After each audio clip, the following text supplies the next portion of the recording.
Then we get into the main card, this main card. And I got to admit, when I'm wrong, I said I thought Vera was going to win this fight. I really thought Vera, because Vera, he's been on a little bit of a streak. Vera has been. He beat Rob Font with the decision. He KO'd Dominic Cruz last year. He beat Davey Grant 2021. He knocked out Frankie Edgar with that devastating kick to the face. Teep Loy, and he lost to Jose Aldo. He beat Sean O'Malley. He beat Song Yadong. Like, he's been on a tear ever since the Jose Aldo loss. He's been on a tear, and he's had momentum. I thought he had the heat. He had the gas. He had that steam. He was ready. I thought that was going to happen. And then we've got Corey Sandhagen. I didn't think he was on the rise. He gets the win over Song Yadong last year. That's the only fight he had, though. Then he loses to Peter Yan, loses to TJ Dillashaw. So he's got 2 losses in 2021. He beat Moraes, lost to Sterling. You know, I mean, he had like 3-fight skid. He had a 3-fight skid going into 2022. Fought once as a big win against Song Yadong. He's a tough fighter right there. And going into this fight. So just looking at that, I didn't think it through. I was looking at win-losses. I was looking at their mojo. I was looking at the mojo more than I was looking at what's really important. Yes, your mojo, your swag, the momentum. Momentum is important. But what's more important is the fact that styles make fights, right? Matchups make fights, the stylistic matchups. Sandhagen has the ability to switch things up and is willing to switch things up to grapple. And that's what he did here. And if we look, I'm going to look at those fights that Vera had. He's fighting Rob Font. Rob Font's probably not going to wrestle with him. Fights Dominic Cruz. Dominic Cruz isn't going to wrestle with him. Davey Grant.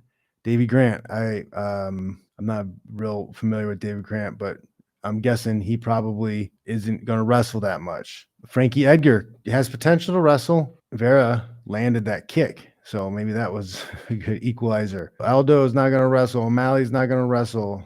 Song Yadong maybe might wrestle, but probably not. No, he's going to stand.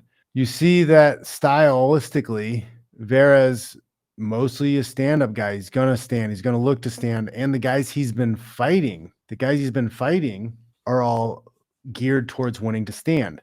Frankie Edgar is really the only guy who's capable and willing sometimes to switch it up and do the grappling. And he's able to land that kick, so it didn't matter that much. He did the face warp, that picture. Oh, that was an ugly picture. But you see the style. You got to look at the style. Stylistically, even though there wasn't as much heat on Sandhagen, he still has that ability to put you on your back, make you work. And he was able to take Vera down early in the fight and wear him out a little bit. And I guarantee you, forcing him to grapple, forcing him to clinch, forcing him to fight from his back, wore him out and made it harder for Vera to do the work he needed to in those later rounds to win. Vera also starts a little slow. He's a little bit of a slow starter. He might not, in a 5-round fight, he might not get going until the 3rd round. It happened this time too. So if you can take advantage of that slow start, put him in bad positions, guarantee you those first couple of rounds, and wear him out, get him tired, make him sweaty, that's a good strategy. Sandhagen had a good strategy. As Cheeto turned up the heat, turned on the action, he was able to stop a lot more of the shots, but I think Sandhagen had slowed him down enough to where he was dominating a lot of the exchanges. He was able to use that guerrilla warfare style of striking in and out, moving, frustrating Vera, making him chase a little bit, making him miss. He did a great job. I got to check myself before I wreck myself, guys, right? I got to check myself because those styles, right? Those styles make fights. The matchups make the fights, and the momentum is important. Momentum is important, but style of fighter, the guy who can grapple, go figure. The guy who knows how to grapple and strike is the guy who's more dangerous and more capable of winning and doing damage. Really? That's so hard to believe. For some reason, we also had some screwball decision at the end. Did you guys pay attention to that nonsense? Sandhagen clearly dominated that fight, won all 5 rounds. In no way, shape, or form did I think at any point in time was Vera winning that fight. At no point in time did he switch the momentum and move things in his direction. But here we have it, a split decision. They called it a split decision, and you had one judge scored it 50-45, Sandhagen. The other judge scored it 49-46, Sandhagen. And then you have this weirdo scored it 48-47, Vera. What are you talking about, Bubba? I think this guy's license need to be taken away. But I think this is the result of what the UFC is pushing towards these guys, right? What the announcers are pushing these guys towards, because there's nothing in the language of the rules that mentions the word damage. It's never brought up. It's never mentioned. They never say the fighter who damages the other fighter the most is winning the fight. The fighter who does this and damages him. No, the language is very clear and saying something about the actions that progress the fight along towards a finish. That's what it is. And the announcers and everybody else keeps saying damage. It has nothing to do with damage.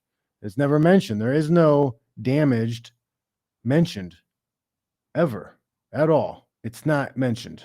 Okay. I think I have it here. I got the new unified rules, prioritized criteria. That's what they say. All right. I can show you guys. You want to take a look at this? We'll take a look at this together. Do some investigation, right? So right here, right? Prioritized criteria, effective striking, grappling, legal blows that have immediate or cumulative impact with the potential to contribute towards the end of the match, with the immediate weighing in more heavily than the cumulative impact. Successful execution of takedowns, submission attempts, reversals, and the achievement of advantageous positions that produce immediate or cumulative impact with the potential to contribute to the end of the match, with the immediate weighing more heavily than the cumulative impact. It shall be noted that a successful takedown is not merely a changing of position, but the establishment of an attack from the use of the takedown. Top and bottom position fighters are assessed more on the impactful, effective result of their actions, more so than their position. This criterion will be deciding factor in high majority of decisions when scoring a round. The next 2 criteria must be treated as a backup and used only when effective striking grappling is 100% equal for the round. So that's the rule. That's how the scoring is supposed to happen. Did you guys hear the word damage in there at all? Anything about damage? It's never mentioned. Well, I think they use the word damage on purpose. I don't think it's a mistake. I don't think it's a mistake that they're like, oh, well, when we read it, it was an honest mistake. We just thought it meant damage. We thought that's what it sounded like. No, I think they are pushing that on purpose because it's such a nothing word. You can't, it's a shapeless, empty kind of word. You can't define it necessarily in a way that everybody agrees on in the sense of a fight. It's easy to trick people into saying, oh, well, that was damage. I think what they really mean is exciting, okay? Because I don't think this is a sport. It's a production. They put on a pro wrestling show. They only care about excitement. They don't care about if the technique actually is working to finish the fight. They don't care.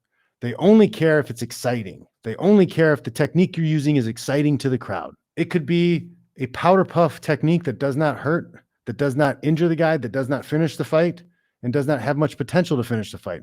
But if it's exciting, then that's what they want to score, because that's what the pro wrestling fans want. They want the excitement. They want guaranteed excitement. I think that's why we get these decisions. I think that's why we get these guys, because you have that judge is sitting there and he's like, oh my God, you see him? He tried really hard. Listen to the crowd.